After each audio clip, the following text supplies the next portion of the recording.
Good morning everyone. আজি ঘৰৰ পৰা মাহঁতৰ ঘৰত থাকিব আহিছোঁ আৰু আজি ৰাতিপুৱা হ'লে ৰাতি আৰু লগ কৰি নাথাকিলোঁ। ভিয়ান আৰু পু আহিছে, গতিকে সিহঁতক পঢ়োৱাত ব্যস্ত। মানে মোক দায়িত্ব দি দিলে আৰু বাই।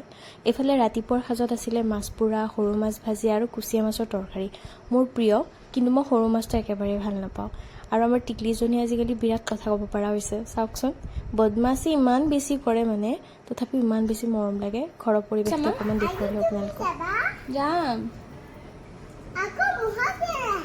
আহিব, যাম নে নাযাম? মহা আহিলে পিন্ধিম। যাম নে নাযাম? যাম। তুমি যাবা নে নাযাবা? হা, গুৱাহাটীত নোযোৱা? অঁ, তুমি যাবা কাৰণে মই যাম আকৌ। নপু ভাগিনীয়েকৰ দায়িত্ব মানে কমপ্লিট কৰিব দিছে এইবাৰ ভাত খোৱাৰ পাত। আৰু দুপৰীয়াৰ সাজত জোৱাই মানে সৰু জোৱাইকো মতা হৈছিলে, নিমন্ত্ৰণ দিয়া হৈছিলে। বাই পোলাও বনালে আৰু মোৰ ফেভৰেট এইটো মাছৰ তেল।